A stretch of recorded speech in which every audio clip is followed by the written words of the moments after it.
Uno de los argumentos más usados por los musulmanes para convencerse a sí mismos y al mundo de que el Islam es la religión verdadera es decir que ¿sabías que Jesús anunció la llegada del profeta Muhammad sallallahu? Varias veces hemos hablado de este asunto, Muhammad en la Biblia. El profeta Muhammad está mencionado en la Biblia. efectivamente, que Muhammad está profetizado en la Biblia. En nuestras Biblias, mirad, en estas de aquí, en nuestra cara, Antiguo y Nuevo Testamento. En ambos testamentos, Muhammad está profetizado. Y si esto es así, como cristianos, deberíamos de abandonar nuestras Biblias y seguir a Muhammad. Deberíamos dejar de creer que Dios es trino. Deberíamos dejar de creer que Jesús es Dios. Deberíamos dejar de creer que Jesús fue crucificado. Deberíamos dejar de creer que un sacrificio excepcional es necesario para el perdón de los pecados. Deberíamos también dejar de creer que debemos dirigirnos a Dios como Padre. Deberíamos dejar de creer también que Jesús es el Hijo de Dios. Esto y mucho más. Pero no os preocupéis. No es cierto. Muhammad no está profetizado en la Biblia. Y quiero que te quedes aquí para ver este vídeo, porque voy a mostrarte cuál es el destino de tal afirmación. El fracaso. Hola, soy Manuel Redondo y esto es Fe y Cerebro. El vídeo de hoy es el primero de una serie de vídeos que iré haciendo en el cual desmantelo la idea o el argumento que tienen los musulmanes respecto a Muhammad profetizado en la Biblia. Hoy no voy a abarcar todo, como acabo de decir, es una serie de varios vídeos, no sé cuántos serán, pero en el vídeo de hoy lo que abarcaré serán 3 conceptos o 3 ideas. Primero, hablaré del origen sobre Muhammad profetizado en la Biblia. Segundo, desmantelaré la idea de que la Biblia profetiza el Islam a través de los ismaelitas. Y tercero, desmantelaré una profecía que para los musulmanes es muy importante y que para ellos demuestra que Muhammad está profetizado en el Antiguo Testamento, y esto está en Deuteronomio 18. Como he dicho, para los musulmanes hay muchos textos en la Biblia los cuales apuntan a Muhammad. Pero bueno, como he indicado antes, eso ya irá apareciendo en varios vídeos más que iré haciendo. Ahora quiero lidiar con el primero de los 3 puntos que he comentado antes, el origen de la idea de Muhammad profetizado en la Biblia. El Corán contiene varios textos donde se dice que Muhammad está profetizado en la Biblia, pero quiero destacar 3. El primero está en Corán capítulo 10, versículo 94, que dice así. El contexto es Allah hablando a Muhammad. Y dice así: mas si tienes alguna duda sobre lo que te hemos revelado, pregunta a quienes han estado leyendo el libro antes que tú. En efecto, la verdad ha llegado a ti desde tu Señor. No seas, por tanto, de los que dudan. Bien, varios temas con este texto. No hace falta ser muy listo para ver lo que aquí está pasando. Muhammad tenía dudas. Es lo que implica este texto. Muhammad tenía dudas. Además, Muhammad se vio obligado a consultar a judíos y cristianos. Es por ello que aparece el término gente del libro. Es un tema recurrente en el Corán y la gente del libro y el libro hace referencia a judíos y cristianos. El libro es el Antiguo Testamento y también los evangelios que ya iban circulando.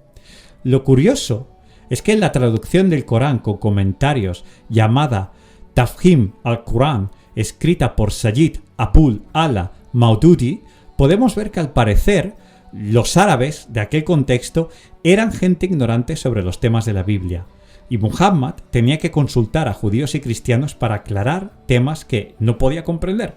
En otras palabras, total dependencia de la Biblia. El Corán no es una religión o un libro independiente. Depende totalmente de la Biblia. El otro texto que quiero destacar está en Corán capítulo 2, verso 97, donde Allah le dice a Muhammad lo siguiente: diles, quien sea enemigo de Gabriel, porque él fue quien lo hizo bajar a tu corazón por mandato de Allah, lo que cumple todo lo anterior y es una guía y buena nueva para los creyentes. Así escrito, y tal y como lo he dicho, es difícil comprender el contexto de este pasaje, y más aún entender el significado.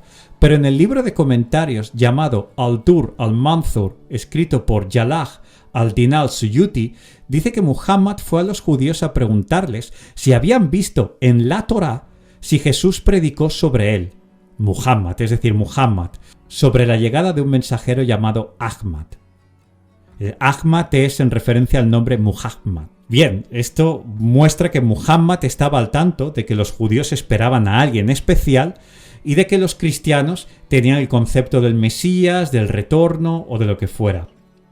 Los judíos le respondieron lo siguiente: por Dios, claro que te hemos encontrado en nuestra Torá, pero te hemos odiado por el dinero que nos has robado y la sangre de los nuestros que has derramado. Y el autor de este comentario sigue y dice que es por esta razón que Allah hizo descender el texto que he leído antes, Corán capítulo 2, versículo 97. Bien, no sé si veis aquí el problema, es un problema gordo. Os dejo un par de segundos para que penséis en ello. ¿No? ¿No lo habéis captado? Yo creo que sí que lo habéis captado. Bien, ¿qué hace Muhammad preguntando a los judíos sobre lo que dice Jesús respecto al propio Muhammad, respecto a un profeta prometido? ¿No se dio cuenta? Los judíos de aquel contexto no creían en Jesús. No estoy diciendo que los judíos automáticamente no pueden ser cristianos. Lo que estoy diciendo es que los judíos de aquel contexto, el contexto de Medina, eran judíos no creyentes en Jesús. Y la pregunta es, ¿qué hace Muhammad yendo a estos judíos a preguntarles sobre Jesús, sobre lo que Jesús dijo? Inverosímil.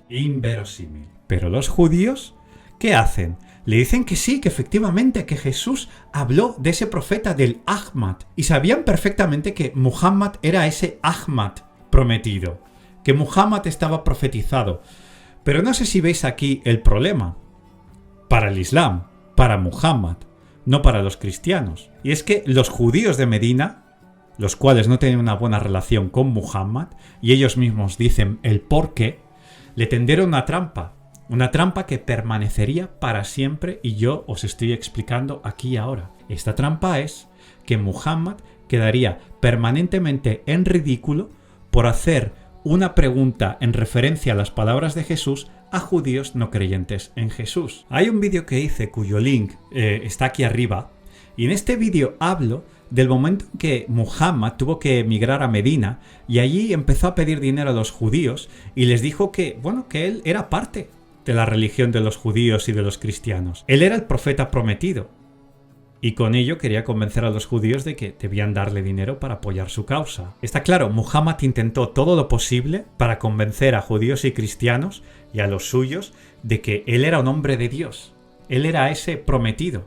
Él vería en alguna parte que había un profeta que tenía que llegar para los judíos o un Mesías y él se lo tomó como yo soy ese, ahora venga, todo para mí. Los judíos no le creyeron y le tendieron una trampa enorme. Y ahora, aún a día de hoy, podemos ver a musulmanes de todo el mundo buscando, rascando como pueden, a ver si encuentran a Muhammad profetizado en la Biblia. No, la palabra Ahmad no está por ninguna parte y luego lo que hacen es malabarismos mentales para poder ver Ahmad donde no está. Pero bien, con esto voy al tercer texto para establecer el origen de este argumento, que está en Corán 61, versículo 6. Y acordaos de cuando Jesús, hijo de María, dijo: «Oh hijos de Israel, en verdad soy un mensajero de Allah para vosotros, que cumple lo que se mencionaba en la Torá antes de mí y os da la buena nueva de un mensajero que aparecerá después de mí. Su nombre será Ahmad». Mas cuando llegó a ellos con pruebas evidentes, dijeron: «Es un encantamiento manifiesto». ¿De verdad dijo Jesús que vino a proclamar la llegada del Ahmad? Ya llegaremos a esto, pero la respuesta rápida y contundente ahora es no. En el Nuevo Testamento no hay Ahmad por ninguna parte. Además, en el Antiguo Testamento tampoco está. Lo que hay es malabarismos mentales, como os he dicho antes, que ellos hacen para ver Ahmad donde no hay. Bien, lo que puedo decir al respecto es que la revelación del capítulo 61 del Corán va después del capítulo 10 y por lo tanto lo que veo aquí claramente es que Muhammad, cuando fue engañado por estos judíos de Medina, se animó y empezó a predicar que él era el Ahmad y que efectivamente Jesús habló de él. Y esto veo claramente que es en respuesta a lo que esos judíos le dijeron. Judíos que no creían en Jesús, pero bueno, con tal de timar a Muhammad, pues lo engañaron bien. Y ahora que he hablado del origen de la idea de Muhammad profetizado en la Biblia, quiero que vayamos a la primera profecía que he prometido. Esa idea de que el Islam no es una invención humana, sino que el Islam como revelación de Dios, como religión de Dios, está profetizada en el Antiguo Testamento. Y el Antiguo Testamento para ellos dice que los ismaelitas vendrían a traer una nueva religión. Pues bien, vayamos a ello. Esta profecía está en Génesis 17, versículo 20. Dice lo siguiente: Y en cuanto a Ismael, te he oído. He aquí, yo lo bendeciré y lo haré fecundo y lo multiplicaré en gran manera. Engendrará a 12 príncipes y haré de él una gran nación. Bien, para los musulmanes, este texto predice que los ismaelitas serían una nación guerrera y que esto se demuestra con el auge del Islam. Se expandió a través de la guerra y todo eso. Pero el contexto de este texto que acabo de leer es muy claro. El pacto de Dios, en el que se manifiesta su palabra, es con la descendencia de Isaac. Además, las promesas a los ismaelitas ya se cumplieron siglos atrás. Y de hecho esto lo podemos ver en Génesis 25, solo unos pocos capítulos después del texto que he leído. Génesis 25, versículos del 12 a 16, hablan de la descendencia de Ismael, destacada por 12 príncipes. Aquí se acaba. No funciona. Esta profecía acaba de ser desmantelada. Y ahora quiero hablar del tercer punto que he prometido abordar en este vídeo. La profecía en Deuteronomio 18. Esta es muy importante porque los musulmanes se agarran a ella fuertemente. Vamos a analizarla. Bien, esta profecía está en Deuteronomio 18:15 que dice: Un profeta de en medio de ti, de tus hermanos, como yo, te levantará el Señor tu Dios. A él oiréis. Bien, los musulmanes interpretan este texto como si Muhammad fuera como Moisés, un líder militar e instaurador de una nueva ley. Bueno, hasta aquí se puede decir que hasta tiene algún sentido, si todo lo basamos en operaciones militares, en aspectos bélicos y en instaurar una nueva ley. Sin embargo, hay que leer, como siempre digo, el contexto del texto, para entender lo que Deuteronomio 18:15 quiere decirnos. Leyendo al menos hasta el versículo 19, podemos leer que los israelitas tenían miedo de ver a Dios cara a cara y escuchar su voz, porque escuchar a Dios o ver a Dios era un riesgo de muerte. Moisés fue un mediador entre Dios y los israelitas, y Jesús culmina este rol de mediador al clamar venir de la mismísima presencia eterna del Padre y vivir con los israelitas como uno más. Además, ese profeta debía salir de entre los judíos. El mismo término, hermano, se puede ver en Deuteronomio 15, versículo 7. La única nación llamada así como una nación hermana de los israelitas son los edomitas, no los ismaelitas. El término hermano también se usa en Deuteronomio 17, versículos 14 y 15, para referirse a que los reyes de Israel debían salir del propio pueblo. Se usa también esta expresión, la misma palabra. Por lo tanto, un profeta debía ser israelita, y es lo que vemos en la historia de Israel. Los reyes de Israel siempre son israelitas. Y lo mismo en cuanto al sacerdocio levita que podemos ver en Deuteronomio capítulo 18, versículos 1 y 2. No podían ser gentiles, tenían que ser israelitas. Y el texto de Deuteronomio 18, versículo 15, dice claramente que ese profeta debía salir de entre esa gente, de entre el pueblo de Israel, no de fuera. Y si indagamos más, Deuteronomio 34 nos da el criterio por el cual poder decir que un profeta es como Moisés. Concretamente los versículos que van del 10 al 12 son claros.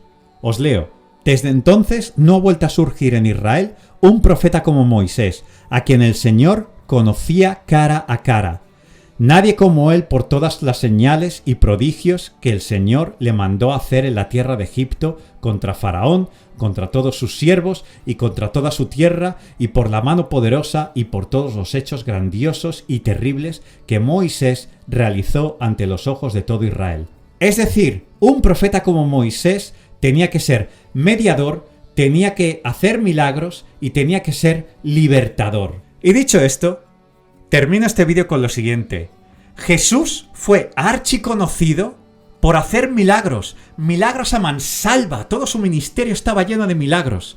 Segundo, Jesús es declarado el único mediador entre Dios y los hombres. Y tercero, Jesús es el verdadero libertador, Él dijo claramente ser la verdad que hace libres a los hombres. Bien, con esto termino este vídeo, pero como he dicho, habrá muchos más en esta línea abordando muchos pasajes que los musulmanes claman como prueba y evidencias de que Muhammad está profetizado en la Biblia. Hasta entonces, nos vemos aquí, en Fe y Cerebro.